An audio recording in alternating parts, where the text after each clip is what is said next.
사무엘상 6장 19절 되겠습니다.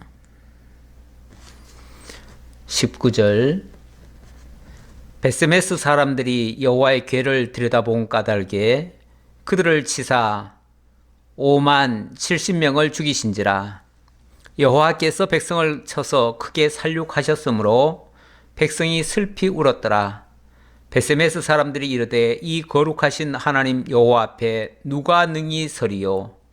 그를 우리에게서 누구에게로 올라가시게 할까 하고 전령들을 기럇 여아림 주민에게 보내어 이르되 블레셋 사람들이 여호와의 궤를 도로 가져왔으니 너희는 내려와서 그것을 너희에게로 옮겨 가라. 아멘. 지난주 블레셋이 탈취한 여호와의 법궤를 이스라엘로 돌려보냈지요.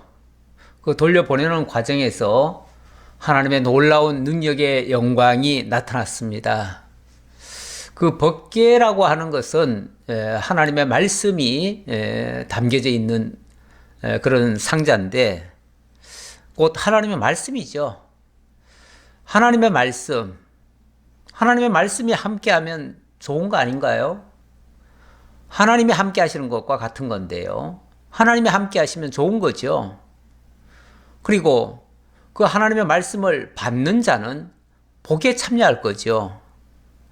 그러니까 이 여호와의 궤를 블레셋이 만약에 제대로 이해를 하고 잘 활용을 했다면 그들도 하나님의 복에 참여했을 거예요.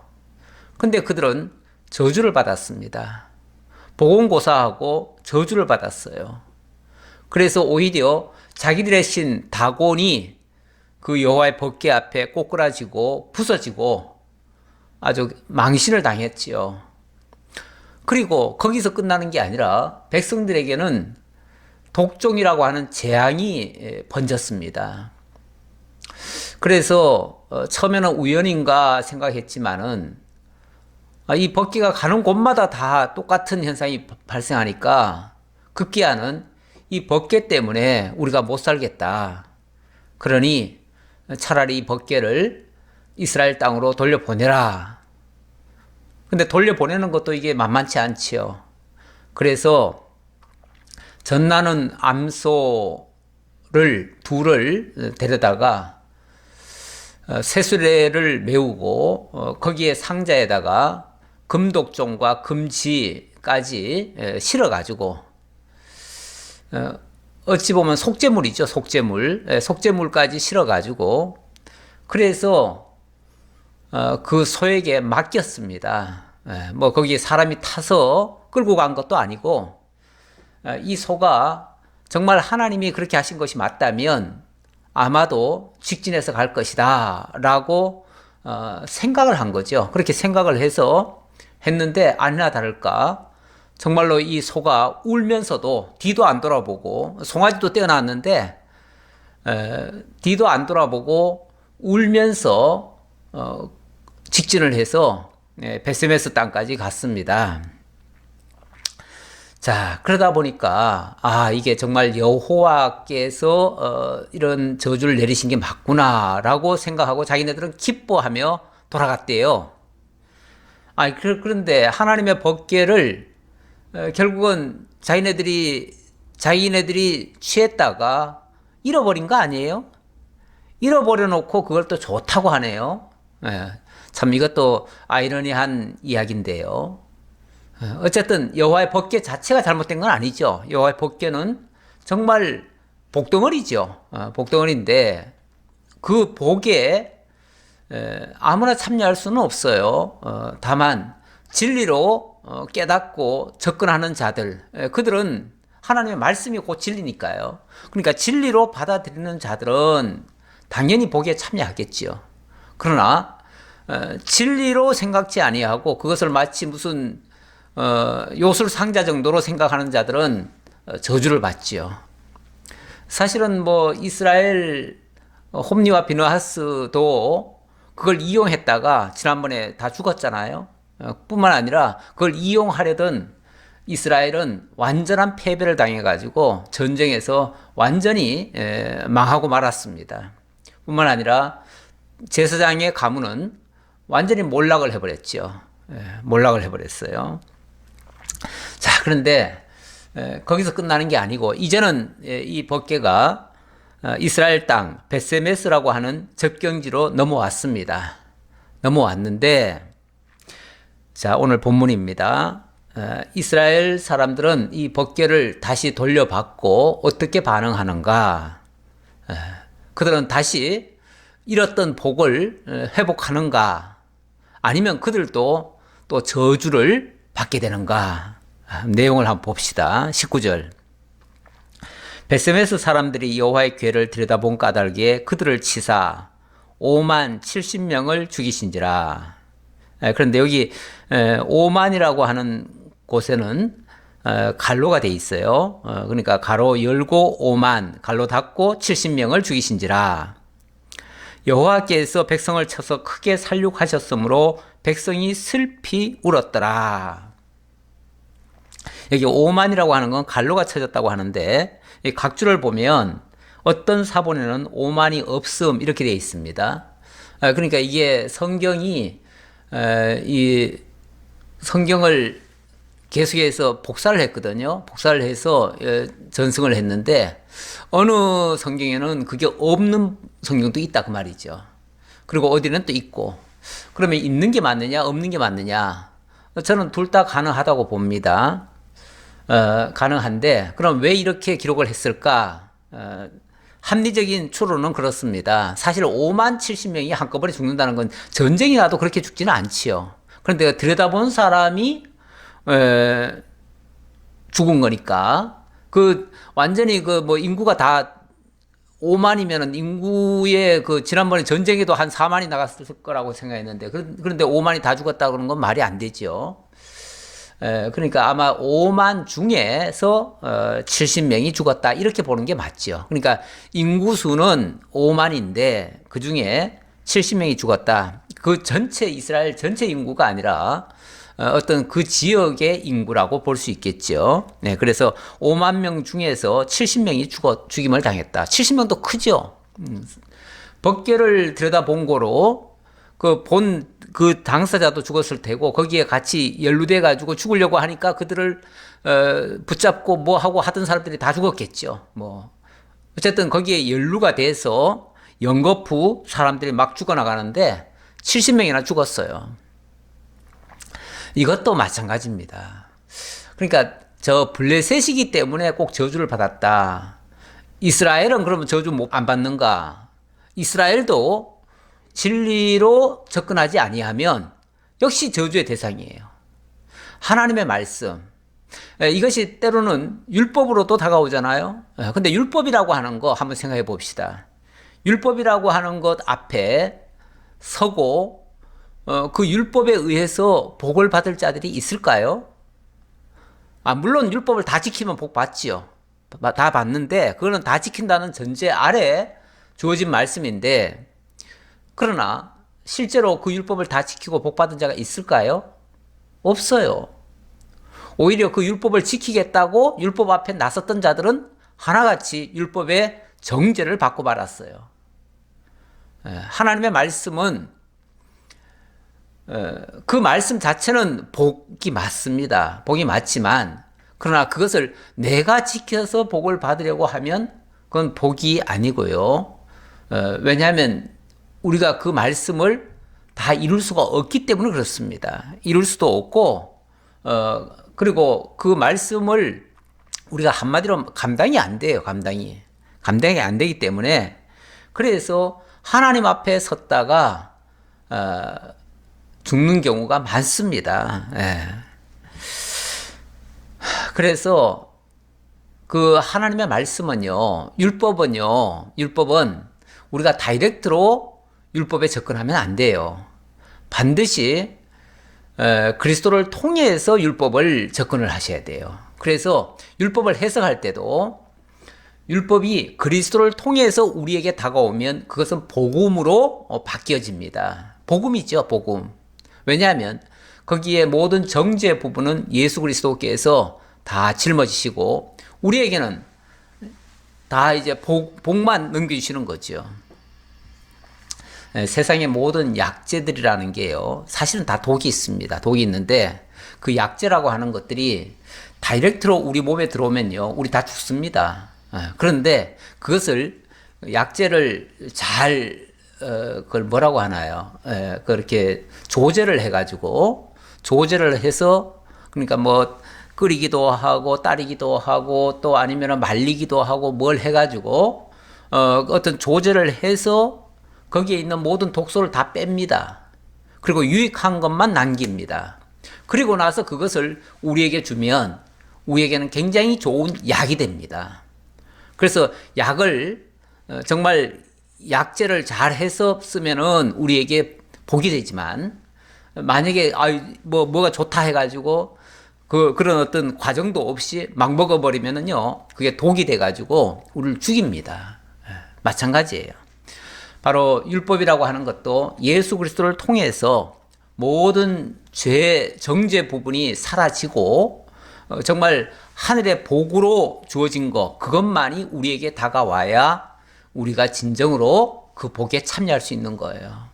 그래서 우리가 예수가 필요한 거예요. 그래서 우리가 예수를 믿는 거예요. 예수를 통하지 않고는 아버지께로 갈 자가 없는 거예요. 그래서 자, 어쨌든 이 베세메스 사람들은 분명히 이스라엘 사람이죠. 이스라엘 사람들임에도 불구하고 이 법궤를 보았다는 그 잘못 때문에 이건 이제 진리가 없이, 지식 없이 접근한 거죠. 하나님을 우리가 알고 대해야지 맹목적으로 무슨 이방 신들 섬기듯이 정성만 갖다 바치면 된다, 이거는 전혀 아닙니다. 이방 신들은 그런 걸 좋아해요. 그러나 우리 하나님은 진리의 하나님이셔요. 진리의 하나님이시기 때문에 진리가 빠진 것으로는 접근이 곤란합니다. 어쨌든 이 베세메스 사람들, 이스라엘 사람임에도 불구하고 하나님의 그 법에 맞지 않아서 결국은 죽임을 당했어요. 여호와께서 백성을 쳐서 크게 살육하셨으므로 백성이 슬피 울었더라. 아니, 여호와의 법궤가 돌아왔다고 막 기뻐가지고 흥분하면서 그렇게 했잖아요. 그렇게 접근을 했잖아요. 그런데 그만 침을 당해가지고 죽임을 당했어요. 그러니까 슬퍼 울었어요. 그러면서 나오는 반응 뭡니까? 베세메스 사람들이 이르되 이 거룩하신 하나님 여호와 앞에 누가 능히 서리요? 그를 우리에게서 누구에게로 올라가시게 할까 하고 전령들을 기럇 여아림 주민에게 보내어 이르되 블레셋 사람들이 여호와의 궤를 도로 가져왔으니 너희는 내려와서 그것을 너희에게로 옮겨가라. 쉽게 말하면 서두에 말씀드렸듯이 법궤 자체는 복덩어리인데 그 복을 복으로 받지를 못하니까 결국은 저주가 돼버린 거예요. 저주가 되니까 이거는 한마디로 속된 표현으로 말하면은 이건 재수 없는 물건이다. 그러니까 도로 가져가라, 그 말이죠. 도로 가져가라. 근데 보낼 데가 어디입니까? 보낼 데가 없어요. 보낼 데라고는 결국 이제 제사장이 있는 곳으로 보내야죠. 제사장이 있는 곳으로 보내야 되는데 그 당시 이미 제사장은 대제사장이 죽었고요. 그리고 제사장 홈리와 비나스도 죽었고요. 그 아들은 이가봇이라고 하는 아들이 있었는데 이가봇은 아직 전맥이에요. 전맥이니까 결국은 제사장이 없는 거예요. 지금 공석이에요. 공석이니까. 그래서 어디로 보내냐면 산에 사는 아비나답의 집으로 가져갔다, 이렇게 나옵니다. 7장 1절에 그렇게 나와요. 산에 사는 아비나답의 집. 이거는 원래는 제사장 집으로 가야지요. 가야 되는데 제사장이 공식적인 제사장이 없는 거예요. 그런데 왜 기럇 여아림에 있는 아비나답의 집으로 가는가? 제가 처음에 그 얘기를 했지요. 비느하스 계열이 있고 또 이다말 계열이 있다고요. 그런데 그때까지는 이다말 계열이 제사장 노릇을 했는데 이거는 원칙상은 정식이 아니에요. 원래는 하나님께서 비느하스를 통해서 평화의 언약을 하시고 비느하스의 자손이 대대로 제사장이 될 것이라고 약속을 해주셨어요. 그런데 무슨 영문에서 이다말 계열로 넘어가 버린 거예요. 쉽게 말하면은 그 안에 무슨 일이 있었는지는 모르겠지만 어쨌든 제사장이 정통성이 있는 제사장이 있고 좀 약간 한 단계 넘어간 그러니까 본류가 아닌 지류 쪽으로 이 제사장이 넘어간 거죠.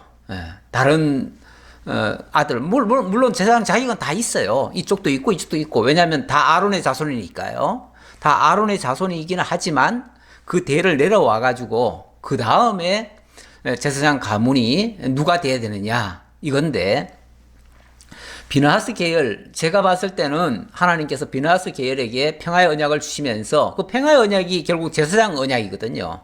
그 제사장 언약을 주셨는데 그 언약에 의한 제사장이 중간에 끊어져 버렸단 말이에요. 무슨 영문인지 끊어졌다가 이다말 계열로 넘어갔는데 이다말 계열이 지금 망했어요. 망하고 나니까 이제 제사장 자격을 갖춘 자가 아직 공식적이지는 않겠지만 그래서 산에 사는 아비나답의 집 이렇게 얘기를 하잖아요. 그러니까 제사장 자격은 있지만 공식적인 직함을 가지지 못한 채 쉽게 말하면 산에 살고 있었다. 아니 제사장이 왜 산에 삽니까? 제사장은 원래는 그 마을 한 중앙에 가 있어야 돼요. 어느 마을이든지 한 중앙에 가 있어야 돼요. 왜냐하면은 그 지역을 돌아봐야 돼요. 네. 그리고 나중에 보면은 나중인가요? 그 전인가요? 도피성을 만들었잖아요. 도피성을 만들면 도피성을 중심으로 해서 사실은 제사장들이 모여 살아요. 제사장 그 일가들이 모여 살아요. 아무래도 그 중앙에는 제사장이 있어야 되죠. 그렇기 때문에 당연히 중앙 쪽으로 와 있어야 맞는데 지금 산에 있다고 하는 것은 쉽게 말하면은 권력을 잃어버린 거예요. 권력을 잃어버렸기 때문에 그래서 산에 가서 처박혀 사는 거죠. 우리 옛날에 우리 조선시대 때 그때 나라에서 좀 미움을 받은 그런 청렴한 그런 신하들이 있었습니다. 신하들은 청렴했는데 뭔가 미운털이 박혀가지고 쫓겨난 거죠. 쫓겨나면 어디로 갑니까? 낙향을 하죠. 낙향에서 어디 갑니까? 어디 산속이나 어디 가서 서원 하나 만들어 놓고 거기서 후학들 가르치면서 그리고 있는 거죠. 그러니까 그들이 정말 잘하고 정직하고 나름대로는 국가도 사랑하고 그리고 후학도 가르칠 정도니까 실력도 있고 다 좋은데 한마디로 그 임금한테 미움받으면은 쫓겨나는 거죠. 뭐 쫓겨나서 힘이 없는 거죠. 힘을 잃어버린 거죠. 예. 물론 여기 뭐 이 아비나답이 꼭 그랬다는 얘기는 아닌데 어쨌든 이 아비나답 쪽이 그 비느하스 계열 같아요. 왜냐하면 나중에는 제사장 가문이 이쪽에서 나오거든요. 그래서 그렇다고 봐야 되겠습니다. 그래서 기럇 이아림에 그러니까 사람들이 알지요. 아 그쪽에 제사장 가문이 있었다라는 걸 알고 그러니까 빨리 와서 이거 어떻게 좀 조치를 해라. 우리 여기 놔뒀다가는 우리 마을 사람들 다 죽겠다. 그러는 거죠. 그래서 옮겨가라고 했습니다. 7장 1절입니다. 기럇 이아림 사람들이 와서 여호와의 궤를 옮겨 산에 사는 아비나답의 집에 들여놓고 그의 아들 엘리아사를 거룩하게 구별하여 여호와의 궤를 지키게 하였더니 이 아비나답의 집에다 들여놓고 일단 그 제사장 가문인 거는 틀림없는 것 같아요. 틀림없는 것 같고 그리고 그의 아들 엘리아사를 거룩하게 구별했으니까 이제 제사장은 삼은 거죠. 그렇게 해서 여호와의 궤를 지키게 하였더니 궤가 기럇 이아림에 들어간 날부터 20년 동안 오래 있은지라 이스라엘 온 족속이 여호와를 사모하니라. 그런데 이 궤라고 하는 것이 원래는 뭐 실로 그 성전 회막이 있던 곳으로 가는 것이 원칙이겠죠. 원칙일 텐데 그리 못 갔어요. 왜냐하면 거기는 제사장도 지금 없는 상태예요. 공석인 상태, 쉽게 말하면은 공석인 상태고 아무도 돌봐줄 리도 없는 것 같아요. 그런 상태에서 일단은 좀 거리적으로 가까이 있는 이 아비나답의 집으로 옮겨갔고 거기서 일단 제사장인지 아니면은 관리인인지는 모르지만 어쨌든 그 정도의 자격을 갖춰야 되니까 그래서 거룩하게 해서 지키게 했습니다. 그런데 아무래도 이 여호와의 궤가 이스라엘 그 백성들의 한 중앙에 있질 않고 저 외곽에 떨어져서 산속에 있다 보니까 아무래도 지리적으로 멀면 사람들의 마음도 멀어져요. 멀어지니까 20년 동안이나 오랫동안 잊혀진 거예요. 잊혀지니까 제가 아까 그랬지요. 이 법궤라고 하는 것은 곧 하나님의 말씀입니다. 하나님의 말씀인데 쉽게 말하면 하나님의 말씀이 한 20년 동안 잊혀져 버린 거예요. 잊혀져 버리니까 이스라엘 온 족속이 여호와를 사모하니라. 우리가 오랫동안 너무 흔해도 가치를 못 느끼지만 이게 또 오랫동안 잊혀지거나 이러면은 아련하게 그게 이제 그때를 사모하게 되는 그런 경향도 있지요. 아, 그때가 좋았는데 왜 지금은 그런 게 없지? 이게 이제 현실이 좋으면은 그런 생각이 안 들 텐데 현실이 어렵고 그러면은 이제 우리나라에는 궤도 없고 뭐도 없고 뭐 하나님도 지금 함께 하시지 않는 것 같고 여러모로 이제 그 어려움을 느끼게 되겠지요. 그러다 보니까 이스라엘 온 족속이 여호와를 사모했다. 사모했다는 말은 지금 여호와의 궤도 없고 하나님의 말씀도 지금 선포할 제사장도 없고 그러니까 말씀도 희귀해지고 뭐 여러모로 다 불편했죠. 불편하고 실제로 하나님이 함께 하시는 그 은혜를 사모하기도 하고요. 정말 우리는 하나님도 지금 버려둔 그런 민족이야. 너무 쓸쓸해. 너무 슬퍼. 뭐 이렇게 생각했겠죠. 그러면서 하나님을 찾았다 그 얘기예요. 자, 바로 이때가 바로 이러한 모습들이 새로운 것을 요구하게 되죠. 그러니까 이런 불편함이나 없음이 새로운 것을 요구하게 돼요. 그래서 자연스럽게 누가 필요하게 됐냐면 하나님의 말씀을 전해줄 자가 필요한 거죠. 그래서 사무엘이 등장을 합니다. 바로 이런 시점에 사무엘이 등장한다고 말이죠. 사람들이 너무 흔해 터지면요 귀한 줄 몰라요. 그런데 오랫동안 하나님의 말씀이 가려져 있다가 이제 사무엘을 통해서 이제 선포가 되어지니까 온 백성들이 사무엘을 중심으로 해서 이제 모여들게 되는 거죠. 자, 3절입니다. 사무엘이 온 이스라엘 족속에게 말하여 이르되 만일 너희가 전심으로 여호와께 돌아오려거든 이방 신들과 아스다롯을 너희 중에서 제거하고 너희 마음을 여호와께로 향하여 그만을 섬기라. 그리하면 너희를 블레셋 사람의 손에서 건져내시리라. 그렇게 하면 블레셋 사람의 손에서 건져내시리라 했는데 이제 배경을 이해를 하셔야죠. 지난번에 왜 전쟁, 그러니까 벌써 20년 전 얘기죠. 20년 전에 블레셋과의 전쟁에서 이스라엘이 패했습니다. 이 나라 간에 전쟁을 하고 그리고 패하면요, 패전국은 승전국에다가 조공을 바칩니다. 만약에 그 조공도 안 바치면 완전히 다 숙대밭되죠. 계속 괴롭히죠. 그러니까 조공을 바치면서 명맥을 유지하는 거예요. 그러다 보니까 아마 이 백성들 입장에서는요 살기가 더 팍팍한 거죠. 왜냐하면 전에는 내가 벌면 내가 먹고 살았어요. 그런데 그게 아니고 이제는 그 번 거를 가지고 자꾸만 블레셋에게 뺏기니까요. 조공으로도 뺏기고 어쨌든 그러다 보니까 그리고 뿐만 아니라 이 패전국은요 또 무장을 못해요. 무장을 기본적으로 무장을 못하기 때문에 저항을 할래야 저항을 할 수가 없습니다.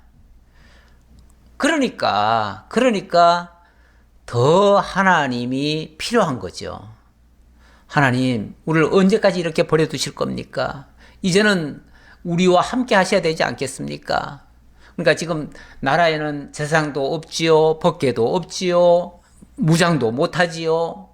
뭐 여러모로 지금 불편하죠. 그러니까 이제 여호와를 사모했다 그 말이에요. 그러니까 진짜 뭐 진리가 갈급하고 이래서 여호와를 사모했다기보다는 여호와께서 좀 도와주셨으면 하는 그 바람이 이런 사모함으로 나타난 거죠. 그랬더니 사무엘이 그러는 거예요. 백성들한테 너희들이 진짜 하나님이 필요하냐? 진짜 하나님이 너희들 곁으로 왔으면 좋겠느냐? 그리고 진짜 하나님의 도우심이 필요하냐? 그렇다면 먼저 너희들부터 회개해라. 그 말이죠. 너희가 전심으로 여호와께 돌아오려거든 이방신들과 아스타롯을 너희 중에서 제거하고 그리고 너희 마음을 여호와께로 향하여 그만을 섬기면 그러면 이제 하나님이 돌아오셔서 너희를 이 블레셋의 압제로부터 구원해 줄 것이다 라고 말해주는 장면입니다. 그렇죠. 사람들이 뭐 필요한 거를 자꾸 구하기는 하는데 정작 하나님이 싫어하는 것들을 내게서 내려놓는 일은 쉽지 않지요. 잘 안 하지요. 쉽게 말하면 내가 희생하는 건 잘 안 하고 하나님께 요구하는 것만 자꾸 요구하는 경우가 많아요. 사실은 먼저 내려놓음이 중요하지 않아요? 먼저 나부터 비움이 더 중요하지 않아요? 아니 내 거는 가득 쥐고 꼭 붙잡고 그리고 하나님이여 뭐 주옵소서 주먹 꼭 불끈 쥐고 뭐 달라고 하면 하나님 뭐 줄래도 네 손부터 먼저 펴 그래야죠. 제가 문득 그 원숭이 생각이 나네요. 그 저 원숭이 잡는 방법 아마 다 아실 거예요. 원숭이 잡는 방법.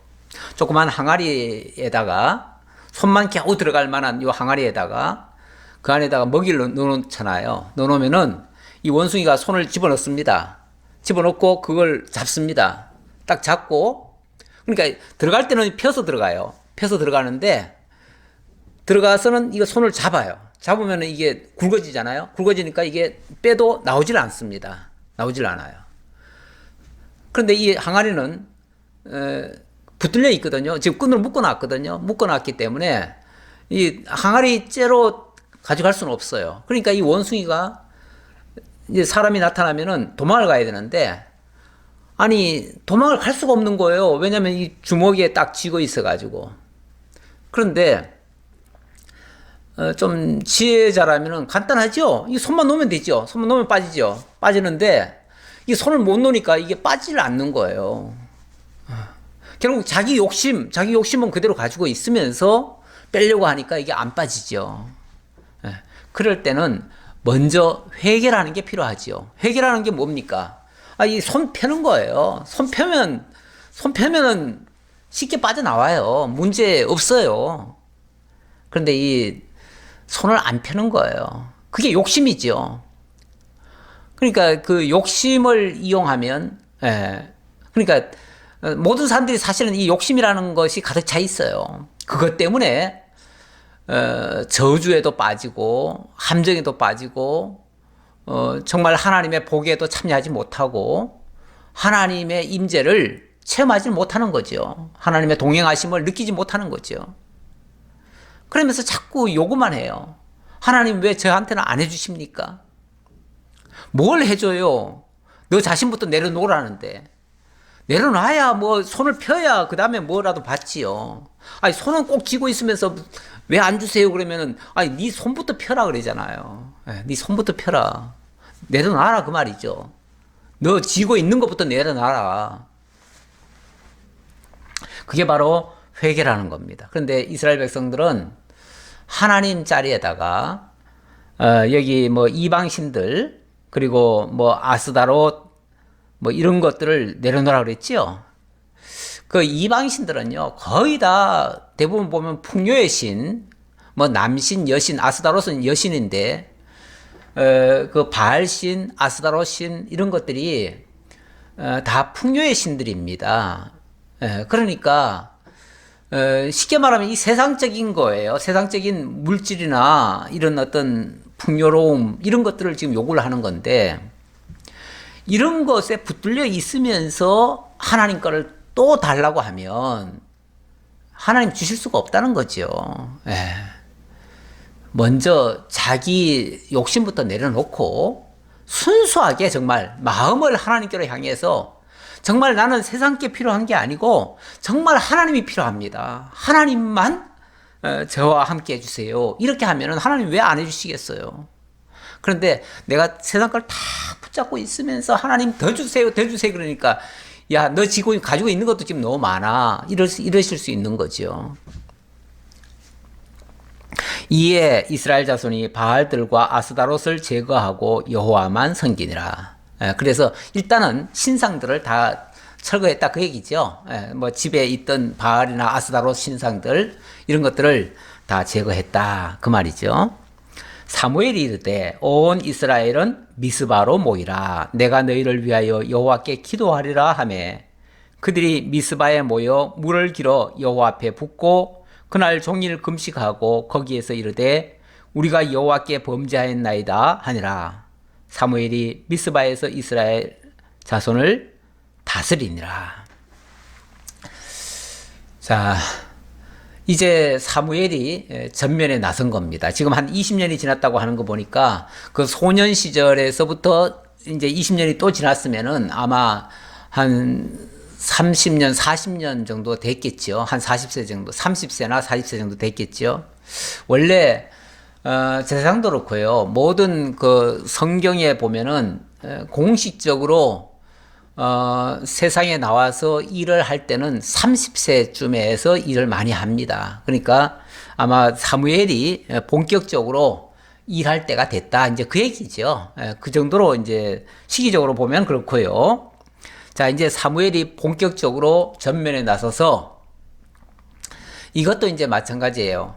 제사장이 만약에 정상적으로 있었다면 사무엘이 이렇게 활동할 수 없지요. 근데 지금 정상적인 제사장이 없어요. 없는 상태다 보니까 그래서 사무엘의 필요성이 더 있는 거예요. 사무엘의 절대적인 그 지위가 더 확보되는 거예요. 그래서 사무엘의 말이 곧 이스라엘의 그러니까 사무엘이 어떤 면에서는 사사지요. 그러니까 사사라고도 할 수 있고 그래서 지금 어찌 보면 삼권을 다 쥐고 백성들을 이제 지도를 하는 겁니다. 그래서 이스라엘 자손을 다스리니라 그랬죠. 다스리는데 어디서부터 다스리느냐면 미스바에 모여 물을 길어 여호와 앞에 붓고 미스바로 모이라 그랬죠. 미스바로 백성들을 다 모았습니다. 뭘 하려고 그러냐면은 뭐 다른 게 아니에요. 무슨 힘을 기르자 이런 게 아니에요. 그런 게 아니고 뭘 과시하려는 게 아니고 하나님 앞에 회개하자 그 말이에요. 하나님 앞에 회개하자. 사실 회개라고 하는 거는 그 자기의 모든 걸 내려놓는 거죠. 아까도 말씀드렸지만 다 내려놓는 거예요. 내려놓기 위해서 내려놓으려니까 사실은 모든 걸 다 내려놓고 희생하고 다 비우려면은 금식도 하는 거죠. 그래서 내려놓기 위한 금식이죠. 무슨 뭐 하나님 앞에 무슨 떼써가지고 뭘 얻기 위한 금식이 아니고요. 가끔 뭐 국민일보에도 보면은 이 미스바 뭐 그 회개 기도하자고 그렇게 막 광고를 전면 광고를 내시는 분들이 있어요. 그런데 그런 거 광고할 때 보면 이 나라를 위해서라고 말은 하지만은 결국은 이 정부를 끌어내리고 뭐 하기 위한 그런 운동을 많이 해요. 그건 사실 기독교도들이 할 이 도리가 아니에요. 기독교라면 진짜 나라를 위해 해야죠. 진짜 나라를 위해서 먼저 자기부터 비우기 위해서 정말 금식하고 회개하고 그렇게 한다면요. 그거야 뭐 잘못됐다고 할 수 없지요. 근데 다른 목적, 어떤 정치적 목적. 제가 오늘 아침에도 우리 우리 성도님은 아닌데 다른 교회 다니시는데 저한테 자주 이렇게 문자를 보내시는 성도님이 계셔요. 근데 오늘 아침에도 사실 가짜 뉴스 같은 걸 보내주셨더라고요. 보내주셨는데 지금 뭐 한국 교회가 지금 난리가 났대요. 왜냐하면은 뭐 이 정부가 지금 좌파 빨갱이라서 지금 뭐 교회를 폐쇄시키려고 한다고. 그래서 교회 폐쇄 그 뭐 청원 지금 뭐 법을 만든다고 그랬다는데 그렇게 할 수도 없고요. 그런 일 한지도 않았고요. 물론 이런 거는 있어요. 예를 들면 지금 술집이 지금 코로나 방역 때문에 지금 몇 시부터 뭐 문을 닫아라 아니면 며칠간 문을 닫아라 그래요. 코로나 방역 때문에 문 닫는 그런 일이 지금 집행되고 있어요. 지금 현재도 집행되고 있어요. 있는데 사실 교회는 그런 집행까지는 못 하거든요. 물론 지금 요즘 뭐 모임은 적게 해라 이 정도는 되는데 그런데 이거를 의도적으로 계획적으로 아주 악랄하게 거부하고 만약에 저항을 하고 이런다면 그러면은 폐쇄도 가능할 수 있다라는 어떤 법을 만드는 것 같아요. 저도 그것까지는 자세히 모르겠는데 만약에 그렇다면 그거는 공권력에 대항하는 거에 대한 처분이죠. 그렇다면 그거는 꼭 교회가 아니더라도 그동안 교회는 사실은 다 보호의 대상이었습니다. 어떤 경우에도 교회는 타치 안 했어요. 옛날에 데모하고 뭐 하고 했을 때 교회로 도망가고 성당으로 도망가면 그 안에는요 경찰들이 들어오지도 않았어요. 그만큼 아주 신성한 구역으로 여겼어요. 그런데 그러다 보니까 너무 초월적인 지위를 그동안 누려왔던 거죠. 솔직히 누려왔어요.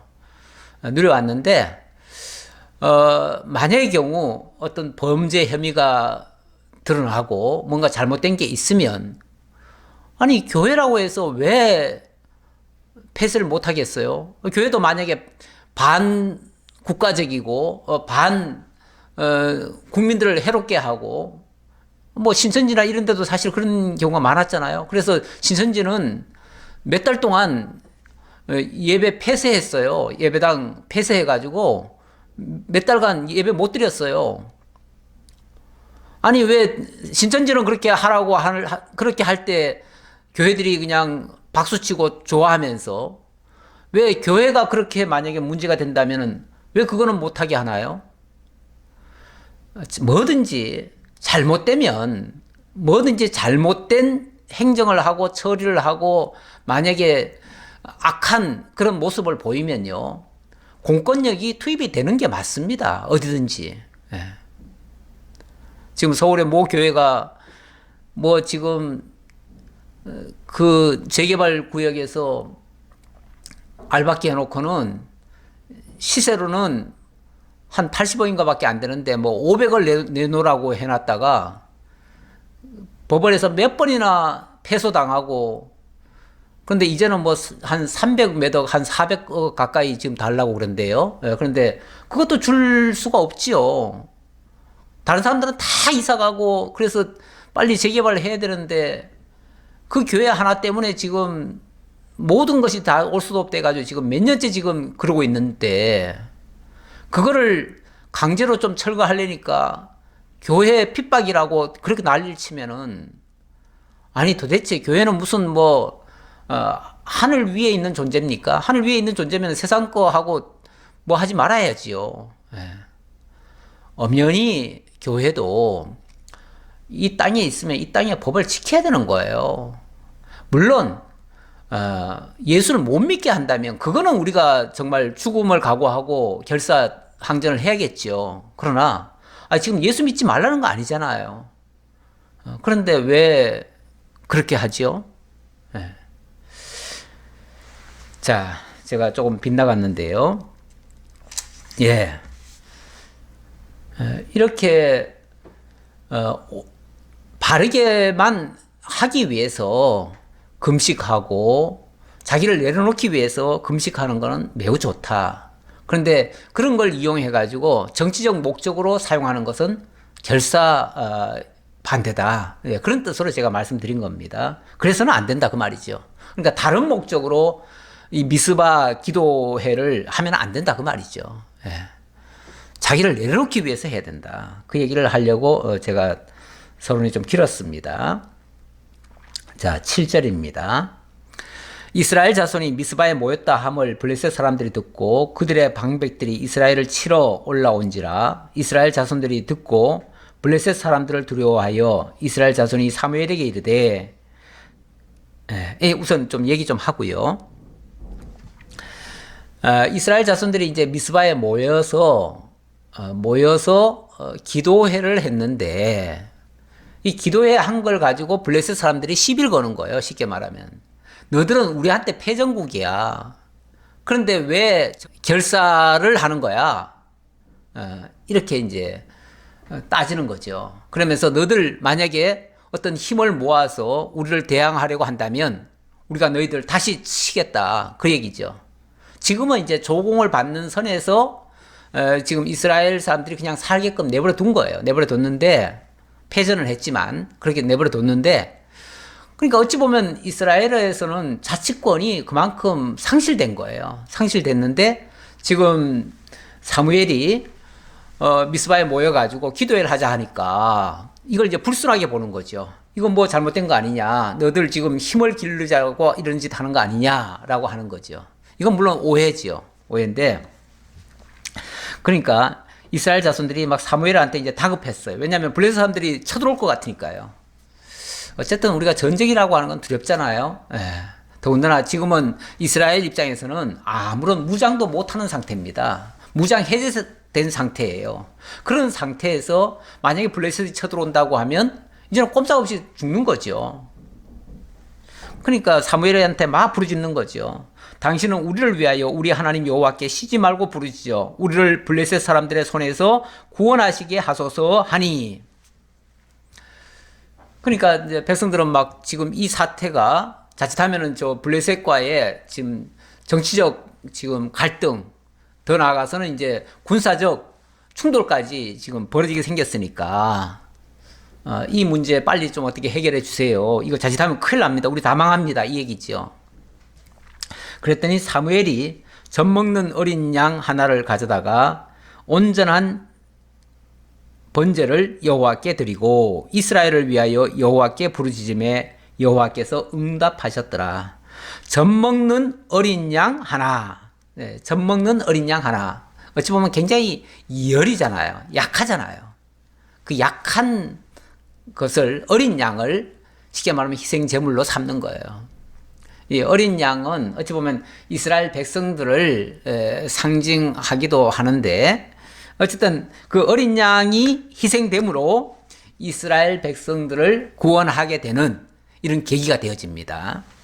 물론 이거는 뭐 장차 우리 주 예수 그리스도께서 어린 양으로 이 땅에 오셨고 그분의 희생으로 우리가 구속함을 받는 것을 예표하고 있죠. 이 장면도. 사무엘이 제사를 드릴 때 블레셋 사람이 이스라엘과 싸우려고 가까이 오매 그날에 여호와께서 블레셋 사람에게 큰 우레를 발하여 그들을 어지럽게 하시니 그들이 이스라엘 앞에 패한지라. 근데 만약에 1대1로 정면으로 충돌이 돼버리면요 이스라엘은 아무런 저항도 할 수 없고 그대로 다 죽습니다. 왜냐하면 블레셋은 무장을 해가지고 왔고 이스라엘은 무장이 지금 해제된 상태예요. 그리고 기도하러 지금 모인 사람들이 무슨 뭐 싸우자고 덤볐겠어요. 그러니까 이건 싸움이 되질 않아요. 여기에서 정말 하나님의 능력의 역사가 나타나야지요. 그런데 마침 여호와께서 이제 응답을 하신 거예요. 어떻게 응답하셨느냐 하면 블레셋 사람들에게 큰 우레를 발했대요. 우레. 큰 뭐 어떤 낙뢰 같은 게 막 떨어지고 그리고 막 큰 우레라고 하는 건 원래 이제 천둥 소리 같은 거죠. 그리고 천둥에다가 번개에다가 이런 것들이 막 치고 막 그러니까 그들이 막 혼비백산 해버리는 거죠. 사람들이 물론 사람들과의 싸움도 무섭지만요. 이 하나님이 창조해 놓은 이 창조 질서의 그런 어떤 교란 같은 거, 이거 굉장히 무섭습니다. 우리도 지난 여름에 뭐 소위 자연재해라 일컬어지는 것들에 의해서 많은 타격을 입었습니다. 이건 정말 나라도 못 막아요. 어떤 힘도 막을 수가 없어요. 그래서 그들이 다 어지러워서 결국은 다 도망갔다는 거죠. 그랬으니까 결국은 이스라엘이 이긴 거죠. 이스라엘 사람들이 미스바에서 나가서 블레셋 사람들을 추격하여 벨갈 아래에 이르기까지 쳤더라. 이제는 역전이 된 거죠. 왜냐하면 그들이 쉽게 말하면 한바탕 혼찌금이 나가지고 도망을 가니까 이제 뒤쫓아가 가지고 그들을 치기 시작했다는 거죠. 뭐 큰 무기는 없겠지만 뭐 농기구 같은 건 있을 거 아니겠어요? 우리 시골에서 보면은 삽, 낫 이런 것들은 다 있죠. 칼 뭐 이런 것들은 다 있죠. 부엌칼 같은 거 이런 걸 가지고 쫓아가 가지고는 그들을 다 쳤다는 거예요. 그렇게 해서 완전히 승리를 거두었습니다. 12절. 자, 승리 거두고 나니까 사무엘이 돌을 취하여 미스바와 센 사이에 세워 이르되 여호와께서 여기까지 우리를 도우셨다 하고 그 이름을 에벤에셀이라 하니라. 에벤에셀, 도움의 돌이라는 뜻인데 이제 승리한 장소죠. 바로 미스바와 센이라고 하는 그 지역 그 사이에 그 돌을 세워놓고 여호와께서 여기까지 우리를 도우셨다. 도움의 돌이다. 이제 그런 의미로 에벤에셀 그렇게 했다는 거죠. 우리 하나님의 역사 있고 나면 꼭 그런 어떤 하나님의 표적의 증표로 그런 어떤 증거물을 남기죠. 그리고 이제 나중에 기념돌이 되는 거죠. 기념돌. 나중에 이제 누가 물으면은 하나님께서 우리가 기도할 때 이런 저들이 블레셋이 쳐들어왔는데 하나님이 우레로 해서 물리치고 우리가 뒤쫓아가서 저들을 다 막았다. 이건 하나님의 능력이었다라는 것을 오고 오는 세대들에게 증거하기 위한 거죠. 이에 블레셋 사람들이 굴복하여 다시는 이스라엘 지역 안에 들어오지 못하였으며 여호와의 손이 사무엘이 사는 날 동안에 블레셋 사람을 막으심에 블레셋 사람들이 이스라엘에게서 빼앗았던 성읍이 에그론에서부터 가드까지 이스라엘에게 회복되니 이스라엘이 그 사방 지역을 블레셋 사람들의 손에서 도로 찾았고 또 이스라엘과 아모리 사람 사이에 평화가 있었더라. 그러니까 블레셋 사람들이 너무 혼찌금이한 거예요. 너무 혼이 났어요. 이거는 왜냐면은 이거 불가항력이잖아요. 불가항력. 무슨 칼이 먹혀 들어가는 것도 아니고 어떤 뭐 활이 먹혀 들어가는 것도 아니고 도저히 저 이스라엘 사람들이 기도하면 우리는 뭐 그 여호와의 신이 함께하기 때문에 우리가 어떻게 대항을 할 방법이 없다. 그래가지고 다시는 쳐들어올 생각을 안 했다는 거죠. 다시는 쳐들어올 생각 안 하면 그럼 이제 평화 시기잖아요. 이 평화 시기에는 주변의 모든 나라들이 서로 평화하자고 그래요. 그러니까 우리가 힘이 있고 어떤 놀라운 능력을 보이면요 모든 사람들이 우리와 함께 하자고 그래요. 그런데 우리가 좀 우습게 보이고요 나라 안에서 자꾸 시끄럽고요 여러모로 불편하면요 다른 나라들도 다 무시해요. 그래서 이 세상 정부지만 세상 정부도 너무 무시하면요 우리나라까지 다 무시당합니다. 우리가 우리를 스스로 무시하고 이렇게 하는 행위는 옳지 않은 행위예요. 우리 하나님 앞에서 정말 우리가 기도를 할 때 뭐 나라와 민족을 위해서도 기도하잖아요. 자기 가족, 자기 사업, 자기 일만을 위해서가 아니라 모든 사람과의 화평을 위해서 기도를 해야지요. 당연히. 그래서 심지어는 아모리 사람 간에도 평화가 있었다. 아모리는 원래는 적이죠. 적인데 이렇게 블레셋을 꼼짝달싹 못하게 이렇게 만들어 버리니까 적들이 이제 평화하자고 나서는 거예요. 우리 이제 싸우지 말자. 우리 싸우지 말고 사이좋게 지내자. 이렇게 나오는 거죠. 뭐 그거야 누구나 바라는 일이죠. 뭐 굳이 싸울 거 뭐 있어요. 평화롭게 지내면 좋지요. 15절입니다. 사무엘이 사는 날 동안에 이스라엘을 다스렸으되 해마다 베델과 길갈과 미스바로 순회하여 그 모든 곳에서 이스라엘을 다스렸고 라마로 돌아왔으니 이는 거기에 자기 집이 있음이니라. 거기서도 이스라엘을 다스렸으며 또 거기에 여호와를 위하여 제단을 쌓았더라. 그러니까 아마도 그 홈리와 비느하스 이후에는 실질적으로 해막의 기능은 거의 마비된 것 같습니다. 마비된 것 같고 그 다음에 이제 이 사무엘이 본격적으로 등장을 해서 지역적으로 말하면은 베델과 길갈과 미스바 다 상징적인 의미가 있는 곳이에요.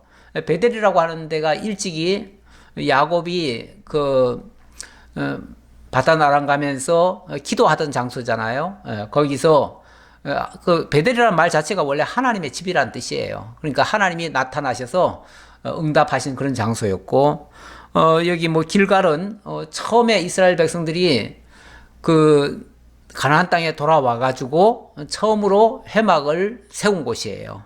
그리고 미스바는 정말 기도하고 승리를 거둔, 그래서 그 블레셋의 압제에서부터 해방이 된 그런 곳이에요.